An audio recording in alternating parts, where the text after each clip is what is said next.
Hello, everybody. Our guest today is Jim Beattie from AI Natives. Thank you for joining us today, Jim. Hi, David. Nice to be here. It's a pleasure to have you. Tell us about your business and what it does. Okay, so we have a business called AI Natives. It's a very new business, and we help small, medium businesses up to about 150 people to make more money more efficiently and have happier teams with AI.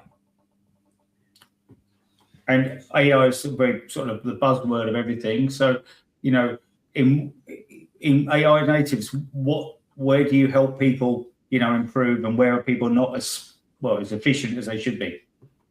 Yeah, good question. So, I mean, exactly right. AI is a real buzzword at the moment. Everybody's talking about it. And whenever I look at content, I see things like, here's a way to make a presentation in 2 minutes with AI. Here's a way to make a website in 2 minutes with AI. And that's fantastic if you need hundreds of websites. What businesses really need is help with the processes that they've already got and how to make them as streamlined as possible. And part of it's AI, and part of it's being aware of what could they do with AI, so that if they changed their processes and did it a little bit more like this, in the future, they'd be able to easily speed things up with AI. And it's not always about replacing people's jobs. It's about making people more efficient so that they can work on higher value things that are more interesting and have happier days. And sometimes it's about taking out the traditional, almost boring processes sometimes as well, isn't it? Yeah, absolutely. I'll give you an example of that. We're working with a company in Essex at the moment, and it was taking them 3 hours to enter some information that they'd already got in another system. Now that's just soul destroying work, right? Especially given that they'd already captured the information from the web, then they're typing into something else. That's taking 10 minutes. Then when the person wants to go ahead, they're typing it into another system, which is taking 3 hours because they've got to collate a load of documents and read them and so on and so forth. Now, some of what they do in that process is really important. It's checking stuff. It's making sure that the person that they're dealing with is the right kind of customer. But a lot of it is just boring manual work. So we can take that down to, 15 minutes, half an hour. Then there's a 2.5 hours of not typing things into systems that nobody wants to do. Good. That's a very effective and efficient way. I obviously know you way back from your Just Eat days. With the businesses like that with Just Eat, etc. AI super streamline them or just improve them, in your opinion? So that's a great question. I haven't been in Just Eat for years now. I've heard secondhand what it's like in there, and what I hear matches what I see in most businesses today, and that is you've got a big business and it's organized around the way businesses used to be organized. If you think about software development, we would be talking to the customers, understanding what they want, then writing it down, then breaking it up into chunks. And like many other businesses, Just Eat is taking each of those things in the classic organizational structure and automating little bits. And I think the opportunity really is to take a step back and say, okay, well, we want to start here. We want to end up over here. What's the fastest route from A to B? A very logistically themed analogy.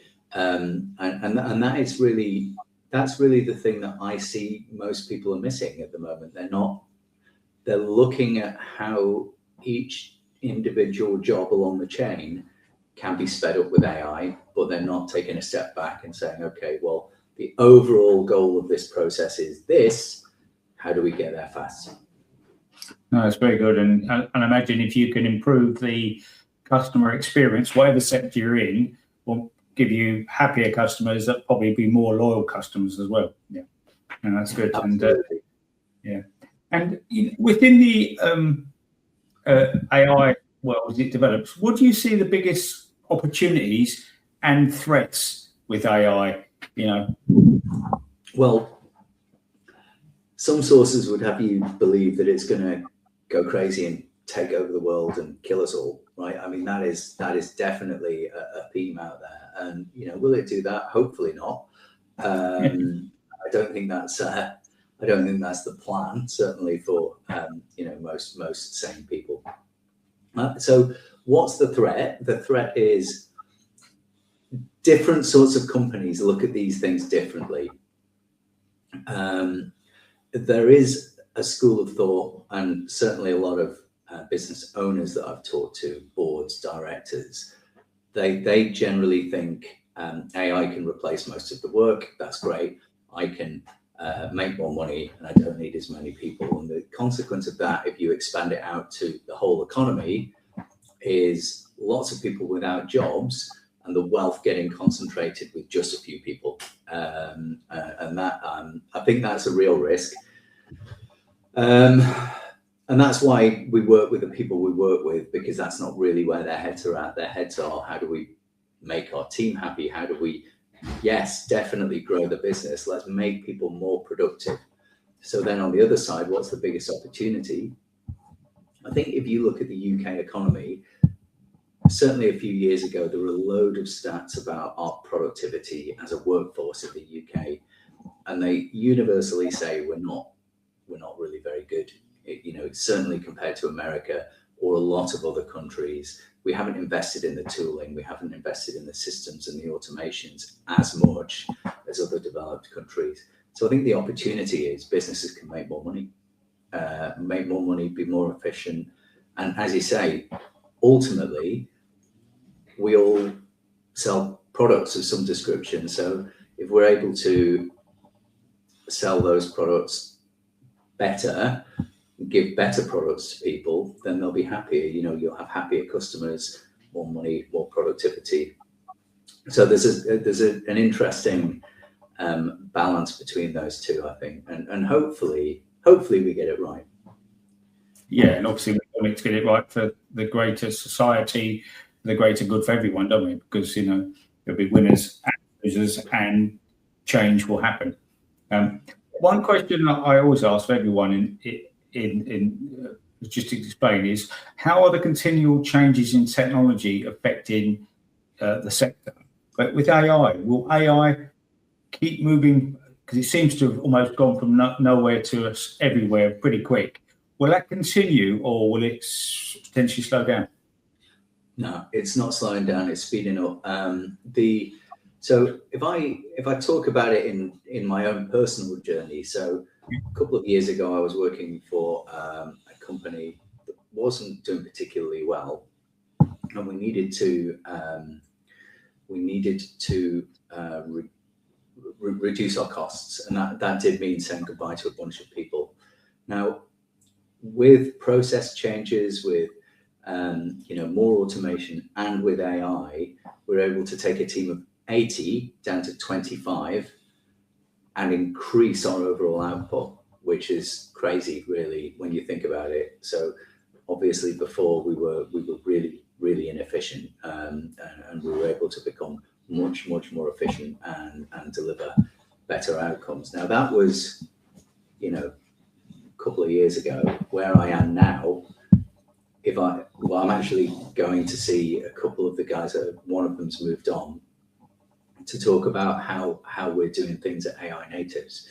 And you'd be really surprised, David, the way we think of it is our pipeline is our product. So when we from talking to customers to getting the customers the outcome they want, I mean, there's two of us in this business, so we have to be very highly geared towards AI and automation and so on and so forth. But in the last couple of weeks, we could do a workshop with people in person, physical workshop, drawing boxes and arrows and listening to everybody's input and coming up with a plan together in person with me completely in the room, but with it being recorded. and I can take that recording, take photographs of the different whiteboards with, post-it notes and, whatever drawings, and they can then email me some, further inputs and send me some WhatsApps. And I've got an agent that will take all of that and turn it into a sensible action plan for what we do. And I've got another agent that'll have a really good go at building it. So what that means for our customers is it's not like it used to be. We're going to turn something around in 2 days max, and it's going to, instead of giving you a document to say, hey, is this the sort of thing you want us to build? It's, we've built you this. And then the follow on from that. So what we're seeing is actually our customers aren't able to respond to the emails quickly enough. So when we come out of a workshop, if I go to a workshop in Essex, by the time I'm home, there's a plan. And I'm reviewing the plan, and that's where I add the value. It's not sort of writing it all down and thinking about it and sequencing it. Normally in my old life, I would have had a team doing that stuff. Now I've got agents doing that stuff, and I'm reviewing it like I would in my old life. And then what we're doing with the customers is, instead of going back and asking them questions, we're sending them the software, and we're building in a load of assumptions, because otherwise it's really slow.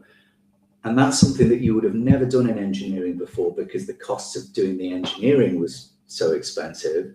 You'd made sure you got it right before you started building it. Now what we do is we get it to the customer, and we've got like a little widget on the side of the website. So the customer gets it, they get a widget that pops out and says, hi, David, welcome to your new solution.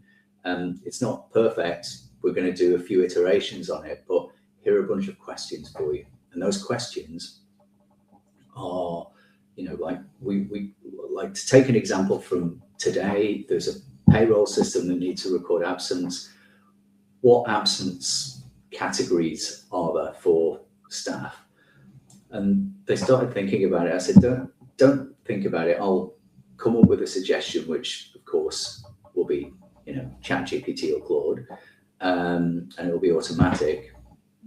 It'll even be automatic from that call, right? So I'm not even thinking about it. The system knows to go and do that work and then sequence it all.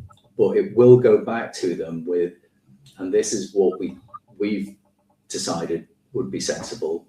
And here is a little box to type into if you think that you disagree with it, and we'll just take that.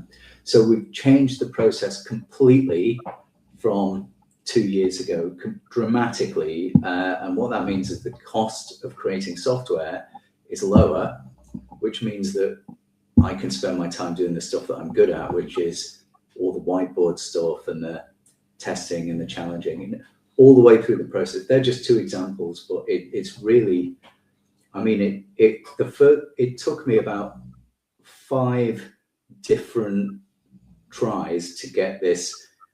I do a workshop and I've got a backlog to the point where I'm really happy with it, but I am now. And I think it's, for people that are thinking, I'm not really sure about AI, maybe it'll go away. Not if it can do things like that, it won't.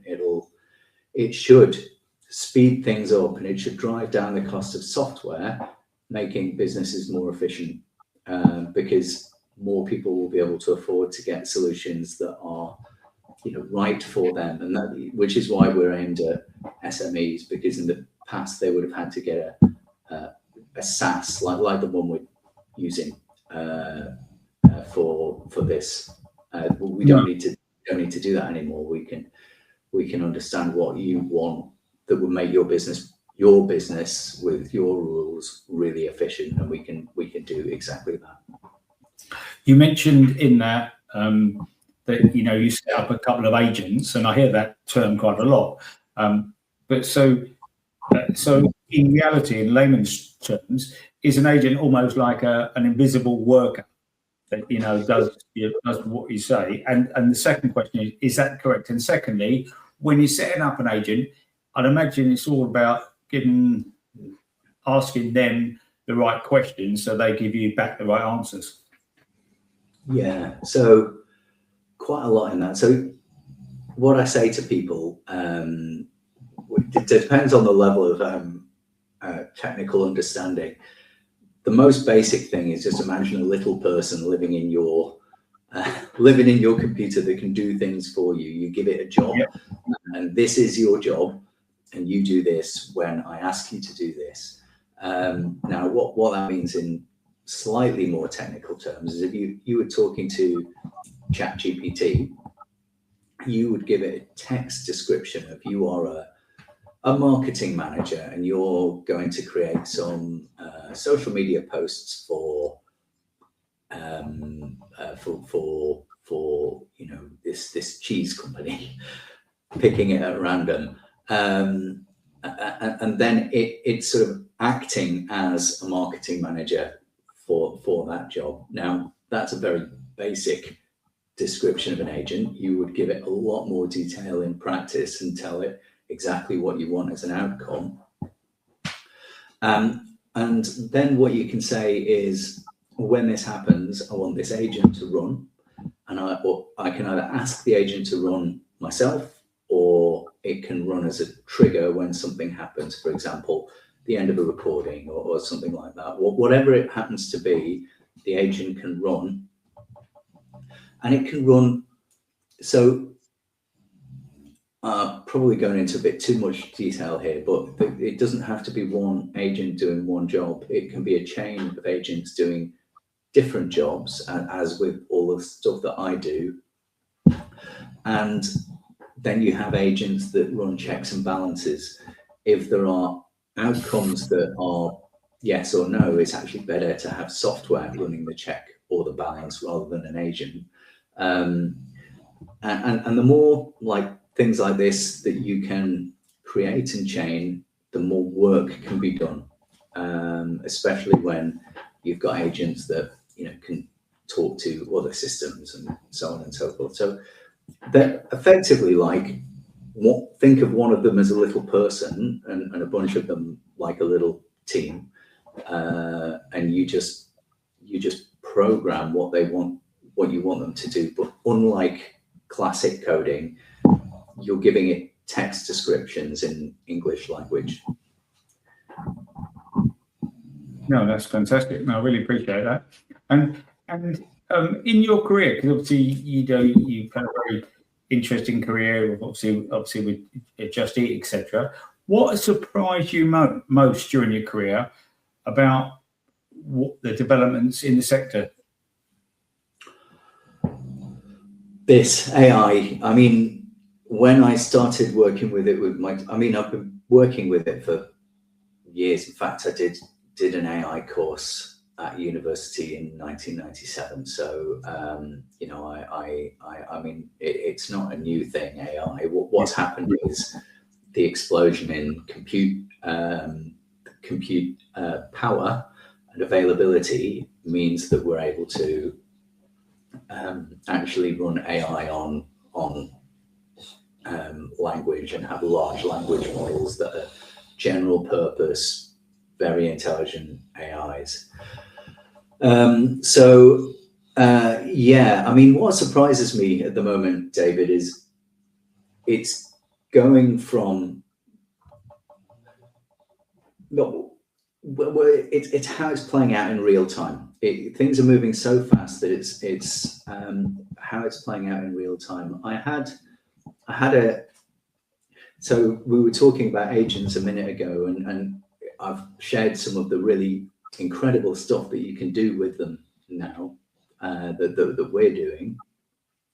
But if you can imagine, if you've got a team of actual people, you can ask them to do work and they don't really want to do the work, so they start throwing up excuses and reasons. Well, I've had that twice in the last 24 hours with a couple of my agents that are just doing everything in their power to to not do the thing that I've asked me to do. They're throwing up all kinds of roadblocks that are, almost nonsensical.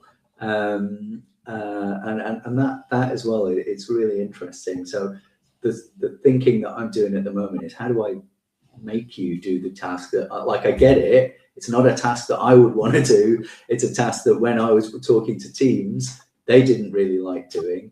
And funnily enough, Claude Opus doesn't like it either. So even those agents, they always got a bit of attitude as well.